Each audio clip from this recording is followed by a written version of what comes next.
আসসালামু আলাইকুম। আজকে আমরা দেখব এই যে অপশনটা, সেটার নাম হচ্ছে ম্যাটেরিয়ালস। আপনি যখন ম্যাটেরিয়ালে ক্লিক করবেন তখন কোচিং সেন্টারের যে অ্যাপসের মধ্যে যে বিষয়গুলো দেখতে পারবেন সেটা হচ্ছে PDF notes, hand notes, lecture sheet, suggestion এবং ইবুকস। এখানে ব্যাচ দেখতে পারবেন, এখানে সাবজেক্ট, এখানে সার্চ ফিল্ড। এখন আপনি যার আন্ডারে আপনি সাধারণত এগুলো ইনপুট দিবেন সেখানে দেখতে পারবেন। আমি এখানে ম্যাটেরিয়াল ক্লিক করার পরে এখানে আপনার একটা হেডিং দেবেন। দেওয়ার পরে আপনি এখানে মর্নিং ব্যাচ, তারপরে সাবজেক্ট ক্লিক করবেন। ক্লিক করার পরে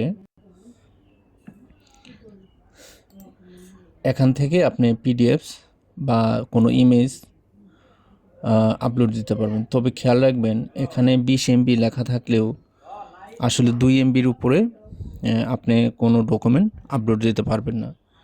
এই বিষয়টা হচ্ছে আমাদের সার্ভার থেকে একটু সমস্যা। সার্ভার চেঞ্জ হয়ে গেলে আপনি এই বিষয়টি কাজ করতে পারবেন। এইভাবে আপনি সাধারণত যে কোনো বিষয়ে আপলোড দিতে পারবেন। যেন আমি একটা ইমেজ আপলোড দিই আপাতত, সরি।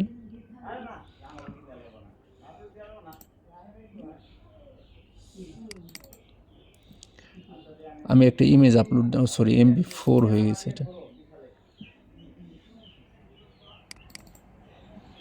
আচ্ছা, আমি একটা ইমেজ আপলোড দিলাম 1.767 MB আপলোড।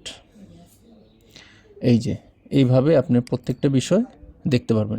এটা অ্যাক্সেস পাবে বাংলা সাবজেক্ট এবং মর্নিং ব্যাচ যারা আছে তারা এই ডকুমেন্টটা অ্যাক্সেস পাবে, ইহা ছাড়া কেউ অ্যাক্সেস পাবে না। এটা আপনি ডিলিট করতে পারবেন। হ্যাঁ, আর এগুলো আপনি বিষয়গুলো দেখতে পারবেন যে কার আন্ডারে বিষয়টি কাজ করছে। এখানে হচ্ছে পিডিএফ আন্ডারে কাজ করতেছে, এগুলো সব দেখতে পারবেন এইভাবে। এইটি হচ্ছে সাধারণত আমাদের ম্যাটেরিয়ালস। স্টুডেন্টদেরকে বিভিন্ন ধরনের পিডিএফস বা হ্যান্ড নোটস, সাজেশন এগুলো ব্যাচ আকারে শেয়ার করতে পারবেন। ধন্যবাদ।